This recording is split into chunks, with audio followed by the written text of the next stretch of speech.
부활하신 예수님께서 제자들에게 네 가지를 말씀하십니다. 예루살렘을 떠나지 말고, 내가 너희에게 말한 바 아버지께서 약속하신 성령을 기다리라고 사도행전 1장 4절에서 말씀을 하셨습니다. 그 예수님의 말씀을 따라, 요한을 따라 제자들이 예루살렘을 떠나지 않고 마가의 다락방에 제자들과 성도들이 120명이 모여서 오로지 기도하기를 힘쓰다가 10일 후에 오순절날, 예수님이 부활하신 후에 50일째 되는 오순절날 성령을 받게 됩니다. 그 성령을 받은 성도들의 삶이 사도행전에 잘 기록되어 있죠. 그래서 성령을 받은 그들에게 또 약속하신 대로 오직 성령이 너희에게 임하시면 너희가 권능을 받고 예루살렘과 온 유대와 또 사마리아와 땅끝까지 이르러 내 증인이 되리라는 예수님의 말씀을 따라 그들이 권능을 받아 부활의 증인, 또 주님의 증인으로서의 삶을 살아가게 됩니다. 주님의 증인으로서의 삶은 한마디로 영혼 구원입니다. 따라서 하겠습니다. 영혼 구원, 영혼 사랑, 전도와 선교, 복음을 증거함으로써, 즉 예수 그리스도의 십자가와 부활의 증인이 됨으로써 주님께서 원하시는 삶을 살아가는 것, 이것이 바로 우리 그리스도인의 삶이라고 할 수가 있습니다. 그런데 이러한 전도를 하기 위해서 우리가 꼭 우리가 가져야 되는 전제 조건들이 있습니다. 그 가운데 오늘 세 가지를 말씀을 드리려고 합니다. 우리가 주님의 이렇게 일을 할 수 있도록, 또 전도와 선교의 사명을 감당할 수 있도록 하기 위한 전제 조건은 세 가지인데, 첫째는 성령입니다. 따라서 하겠습니다. 성령. 자, 우리가 성령을 받으면 권능이 임하고, 권능을 받으면 주님의 증인으로서의 삶을 살아가게 됩니다. 우리가 성령을 받게 되면 하나님 우리를 부르세요. 먼저는 부르시고 동시에 다시 보내십니다. 이게 교회라는 거예요. 교회. 교회는 저 세상으로부터 부름받은 하나님의 자녀들인 동시에 다시 세상으로 보냄받은 예수 그리스도의 제자들인 거예요. 이게 교회라는 것이죠. 성도입니다. 성령이 우리를 부르시고 다시 준비시켜서 보내시는 거죠. 그래서 성령은 하나님의 깊은 것을 다 통달하시는데 하나님의 뜻을 전하는 것이 성령입니다. 그래서 성령이 우리 가운데 오시면 하나님의 뜻을 전하게 되는 거예요. 그게 뭐냐면 하나님의 마음이죠. 하나님의 마음은 언제나 영혼에게 가 있는 거예요. 영혼에게. 그래서 성령을 받은 사람들의 발걸음은 언제나 불신자에게 향합니다. 미전도 종족에게 향하게 되는 것이죠. 그래서 제자들이 성령을 받은 후에 계속 미전도 종족을 향해 갔던 것입니다. 때로는 내가 가고 싶어서 가는 것이 아니라 성령의 강권하심을 통해서 가야 되는 거예요. 그래서 사도 바울이 1차 선교행을 마치고 2차 선교행을 다시 돌아볼 요량으로 갔다가 드로아에서 성령의 지시를 따라 환상 가운데 마게도니아 사람들이 손짓하면서 도와달라고 하잖아요. 성령의 강권하심으로 배를 타고 에게를 넘어 유럽의 첫 성인 그 빌립보에 도착하지 않습니까? 여러분, 우리는 성령의 인도함과 성령의 강권하심을 따라 살아야 합니다. 그러므로 우리는 늘 우리 안에 성령이 계시기 때문에 성령의 니드, 즉 성령의 요구에 민감해야 돼요. 성령이 나에게 뭐라고 말씀하시는지, 성령이 나에게 지금 무엇을 요구하고 계시는지에 대해서 항상 귀가 열려 있어야 돼요. 눈이 열려 있어야 돼요. 그리고 또한 고린도전서 2장 4절의 말씀처럼 내 말과 전도함이 설득력 있는 지혜의 말로 하지 아니하고 다만 성령의 나타나신 것 능력으로 감당할 수 있도록 항상 성령을 의지하며 살아야 합니다. 할렐루야. 성령이 나를 부르셔서 내가 갔다고 할지라도 끝까지 성령을 의지해야 돼요.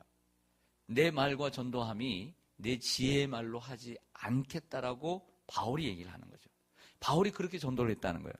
바울은 똑똑합니다. 아는 것도 많고요. 그러나 내 지혜의 말로 안 한다는 거예요. 왜? 내 지혜로 하면 실패하니까. 오직 성령의 능력과 성령의 나타나심을 통해서 그 일을 감당하겠다라고 고린도전서 2장 4절에 말하고 있는 것을 보게 됩니다. 성령님께서 여러분들을 사로잡아 주시고 여러분들을 다시 보내시기를 원합니다. 하나님께서 여러분들을 통해 일하실 줄로 믿습니다. 우리가 전도와 선교를 하기 위해서 필요한 두 번째 전제 조건이 있습니다. 그것은 사명입니다. 그리고 소명입니다. 따라하겠습니다. 소명과 사명. 여러분, 투철한 사명의식은 대단히 중요합니다. 투철한 소명의식도 중요하고요. 소명과 사명은 한 세트인데 함께 갑니다.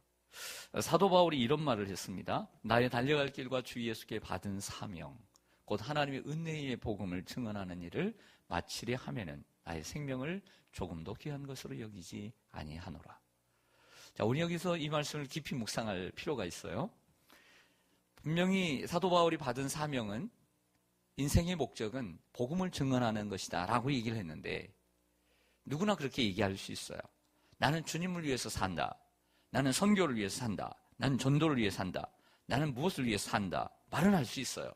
그런데 그 사명이 나에게 있어서 어느 만큼 소중하고 어느 만큼 가치가 있고 또 어느 만큼 각오가 되어 있는가는 사람마다 다르다는 거죠. 사도 바울의 고백을 들어보면 자기의 생명, 자기의 목숨, 정말 자기의 목에 칼이 들어와도 이 사명과는 바꾸지 않겠다라고 하는 투철한 사명이 있었다는 거예요. 사람이 살아가면서 투철한 사명의식 중요해 안 중요해요? 너무 중요하잖아요. 투철하지 않으면 포기하니까. 투철하지 않으면 금세 그만두니까 그런 거예요. 여러분, 제가 가끔씩 신학교를 가겠다라고 하는 형제나 자매가 있으면 저는 가지 말라고 그래요. 뭐라고 하냐고. 하지 말라고 그래요, 그거. 근데 이번에 홍주환 선교사가 갑자기 와서 선교를 가겠다고 하더라고요, 2년 동안. 근데 좀 막지 않았어요. 왜? 생각해보니까 우리 교회에 선교 가는 친구들이 없거든요. 그래서 막지는 않았습니다. 네. 제가 왜 신학교 가는 걸 왜 반대를 하냐면, 아니, 한 목사가 반대한다고 그거 그만두는 사람, 그게 하나님께 소명 받은 사람입니까? 한 목사가 하지 말라고 한 거, 그렇다고 하지 않는 거, 그게 하나님께 받은 사명입니까? 그런 사명과 의식 가지고 뭘 합니까? 저는 분명히 믿습니다. 하나님께서 주신 소명과 하나님께서 주신 사명이라고 한다면 부모가 반대해도 가는 것인 줄 믿습니다. 제가 중학교 때요, 시골에서 교회를 다니는데 고등학교 멋진 형이 있었어요. 교회를 나오더라고요. 저는 신양리인데 그쪽은 만돌이었어요. 근데 너무나 멋져서 제가 이렇게 멀리서 보니까 똑똑하고 말도 잘하고 공부도 잘하고, 근데 하나님께 은혜를 받았어요.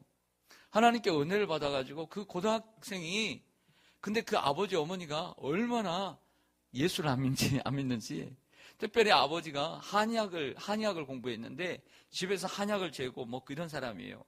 정식 뭐 한의원 자격증은 없지만 그런 분들이 있잖아요. 얼마나 많이 배우고 똑똑한 분이에요. 근데 나중에 그런 얘기 들었어요. 아버지가 반대해가지고 그만뒀다고. 아버지가 얼마나 무서운 줄 알아요. 막 얼마나 험하게 했는지. 하지만 포기했대요. 그래서 저는 실망했어요, 솔직히. 아니, 아버지가 반대하고 끝까지 것 때문에 반대하고 끝까지 것 때문에 포기한다고. 난 그래서 실망했어요, 솔직히. 그게 하나님께 받은 사명입니까? 그게 하나님께 받은 소명입니까? 저는 그래서 실망했어요, 솔직히. 여러분, 하나님께 받은 전장한 사명이라고 한다면 아버지가 호적을 판다고 해도 가야죠. 저는 그렇게 믿어요. 그렇지 않습니까? 이건 사단의 방해입니다. 사단의 방해예요. 하나님이 원하시면 가야죠. 할렐루야. 그게 사명이죠. 사명은 그래야죠. 사명은. 제가 어제 홍주환 선교사를 만나 그런 얘기도 했지만, 제가 대학원을 졸업한 지 20년이 되었습니다. 그래서 20년 만에 이제 홈커밍 대회를 이렇게 20년 졸업한 분들이 이렇게 하거든요. 그래서 장학금을 내고, 또 우리 교회에서 이렇게 도와주셔가지고 저도 장학금을 이렇게 내고 그랬습니다. 근데 그때 졸업한 제 친구들이 같은 반에 있는 친구들이 3명이 전도를, 선교를 하고 우리 교회를 이렇게 출입을 합니다. 근데 저는 참 그 선교사님들 생각하면서 어제도 그런 얘기를 했지만 특별히 목회도 그렇지만 선교는 투철한 사명의식 없이는 못 가는 거다. 네, 그랬어요. 우리 한국교회처럼 국내 목회처럼 어디 보면 사람들의 칭찬이 있습니까? 사람들의 영광이 있습니까? 어디 보면 목회적인 성공이 있습니까? 없거든요. 그럼 뭘 바라보고 가느냐 말이에요. 삭막합니다. 복음의 황무지예요. 환경은 좋지 않습니다. 자녀 교육도 어렵습니다. 근데 왜 그렇게 20년 동안 사역을 했을까요? 그렇게 어려움이 없었을까요? 정말 우리는 생각할 수 없는, 우리가 상상해도 상상할 수 없는 어려움이 숱하게 많았습니다. 그럼에도 불구하고 20년 동안 왜 그렇게 사역을 했을까요? 하나님이 자기를 부르셨기 때문에. 하나님이 그 땅에, 그 나라에 하나님이 자기를 선교사로 부르셨기 때문에 가는 거예요. 그리고 견딘 줄로 믿습니다. 어떻게 보면 견디는 거죠. 버티는 거예요. 사명이기 때문에 버티는 겁니다. 하나님 부르셨기 때문에. 모세는 이런 생각을 합니다. 이스라엘 백성들을 출애굽시키고 가나안 땅까지 이끄는데 사명을 받았어요. 그래서 그 사명 때문에 40년을 살았어요. 40년. 여호수아는 가나안 땅을 정복하고 그리고 그 땅을 분배시켰습니다. 어떻게 보면 40년 동안 광야 생활을 했고 그리고 30년 동안 가나안 땅을 정복하고 분배하다가 30년을 살고 70년의 생애를 하나님께 바쳤어요. 그래서 110세를 살았습니다. 갈렙은 헤브론 땅을 향한 사명으로 45년을 기다리고 그 산지를 내게 달라고 했습니다. 이사야는 사명 때문에 3년간 옷을 거의 벗고 다녔고 예레미야는 사명 때문에 눈물이 끊이지 않았습니다. 에스겔은 사명 때문에 마른 뼈로 살아난다는 희망을 선포했습니다. 수룹바벨은 포로 후 이 포로 귀환한 이스라엘 백성들을 향한 성전 재건의 사명을 받았고 에스라는 영적 재건의 사명을 받았고 느헤미야는 성벽 재건의 사명을 받고 그 사명을 완수한 줄로 믿습니다. 이거 생각하면 사람에게는 사명이 다 같은 것이 아니라는 걸 깨닫습니다. 어떤 사람은 성전 재건, 어떤 사람은 성벽 재건, 어떤 사람은 영적 재건. 그러니까 우리가 받은 사명은 각기 다 다를 수 있다는 거죠. 그러나 그 사명은 하나님이 주신 것이라고 하는 것입니다. 여러분, 우리에게도 하나님께서 주신 사명이 있는 줄로 믿습니다. 네, 사명. 그 우리 성도님들 사명을 감당하는 모습을 보면 너무나 귀하고 정말 저보다 이렇게 믿음도 좋고 훌륭하다는 생각을 제가 할 때가 많이 있습니다. 여러분, 사명을 따라가는 사람은 누구의 칭찬을 받으려고 가는 것이 아닙니다. 그래서 그걸 생각해야 돼요. 누구의 칭찬에 좌우되는 사람은 저 사람이 정말 사명을 받고 있는가라는 생각을 할 때가 있어요. 사명을 받고 살아가는 사람은 누구의 칭찬에 좌우되지 않는다. 칭찬이 필요 없다는 건 아니에요. 칭찬이 있을 수 있고 없을 수 있다는 얘기를 하는 거예요. 또 하나는 우리가 주님의 사명을 받고 살아갈 때는 오직 하나님의 은혜로서 일하는 거예요. 뭘 많이 하든 적게 하든 오직 하나님의 은혜로서 바울처럼 사명을 감당하는 것이다 라고 하는 것입니다. 그러나 하나님은 참 자비하셔서 은혜로우셔서 우리가 사명을 감당할 때 외롭지 않도록 함께 일할 수 있는 동역자들을 붙여주신다는 거예요. 그리고 또 외롭지 않도록 사도 바울에게도 그렇게 했던 것처럼 위로와 격려를 아끼지 아니하실 줄로 믿습니다. 때때로는 힘들고 어렵지만 그리고 힘든 그 아픔의 상황에는 꼭 위로의 사람을 또 격려의 사람들을 또 격려해 주시는 일들을 허락해 주신다는 것이죠. 이것이 우리의 은혜인 줄로 믿습니다. 참 우리는 은혜 가운데 살아갑니다. 또한 우리가 전도와 선교의 사명을 감당하기 위해서 성령이 필요하고 분명한 소명의식과 사명의식 분명히 필요합니다. 그러나 마지막으로 또 하나 여러분에게 말씀드리고 싶은 것은 사랑입니다. 전도를 위한 전제 조건은 사랑입니다. 우리가 성령의 충만함을 받고 사명의식이 아무리 투철하다 할지라도 사랑이 없으면 아무것도 아닙니다. 이것은 고린도서 13장에서 우리가 대단한 믿음, 그 엄청난 방언과 은사, 그리고 내 몸을 불사르게 내어놓는 구제와 헌신이 있다 할지라도 사랑이 없으면 아무것도 아니라고 하는 그 말씀을 통해서 우리는 배운 바가 있습니다. 모든 사역의 기초는 사랑이어야 합니다. 하나님이 세상을 이처럼 사랑하사 독생자를 주셨으니. 하나님의 사역의 모든 기초는 사랑인 줄로 믿습니다. 하나님 온 인류를 사랑하는 그 사랑의 마음 때문에 예수님을 보내주시고 우리를 구원해 주신 것입니다. 우리는 주님의 그 사역의 기초를 따라 사역을 감당해야 합니다. 사실 우리가 하나님께 헌신하지 못하는 것은요, 여러분, 우리가 때로 하나님께 헌신하지 못하거나 우리 성도님들 가운데 하나님 앞에 헌신하지 못하는 것, 그것이 헌신이 시간이든 몸이든 재능이든 물질이든 그 어떤 것이든지 간에 상관없이 헌신하지 못하는 것은 하나님의 사랑이 부족하기 때문에 그런 거예요. 부족하기 때문에. 인정하지 않을 수가 없는 거죠. 사랑이 부족하기 때문에 안 하는 거예요. 사랑이 부족하기 때문에. 사랑이. 우리도 하나님에 대한 사랑이 부족하기 때문에 때로는 못하는 것이고, 오늘 이 자리에 못 나온 사람들 사랑이 때로는 부족하기 때문에 이 자리에 시간을 들이지 못하고 몸을 들이지 못하고 물질을 들이지 못하는 게, 반대로 하나님에 대한 사랑이기 때문에 시간을 들이고 자신의 몸을 들이고 그리고 물질을 들일 수 있고 자신의 재능을 드리는 거예요. 사랑 때문이죠. 사랑 때문에.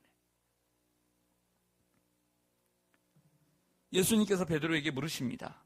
요한의 아들 시몬아, 내가 나는 다른 사람들보다 나를 사랑하느냐? 3번을 물으시고 난 다음에 내 양을 먹이라, 내 양을 치라, 내 어린 양을 먹이라, 이렇게 말씀하십니다. 모세는 출애굽기 32장 32절에서 금송아지를 만들고 죄를 범한 동족을 향해 하나님께 이렇게 기도합니다. 이 백성들의 죄를 용서하여 주옵소서. 그렇지 않으면 주께서 기록한 책에서 내 이름을 지워버려 주옵소서. 사도 바울도 고린도전서 9장 3절에서 이렇게 기도합니다. 나의 형제 곧 고륙의 친척을 위하여 내 자신이 저주를 받아 그리스도에게서 끊어질지라도 원하는 바로라. 그러니까 모세가 이스라엘 백성들을 향한 사랑, 또 바울이 자기의 동족을 향한 사랑, 그 사랑이 있었음을 우리는 발견할 수가 있습니다. 믿지 않는 사람들을 향한 이러한 기도가 우리 가운데 있을 때만이 그 영혼을 구원할 수 있는 것이 아닌가 생각을 해보게 됩니다. 오늘 우리가 함께 기도하기를 원합니다. 하나님, 내가 영혼을 사랑하는 마음을 주시옵소서. 집안에서 충성된 큰아들처럼 충성할 수는 있습니다. 그러나 집안에서 아버지의 마음도 모르는 채 충성만 하는 사람이 되지 않기를 원합니다.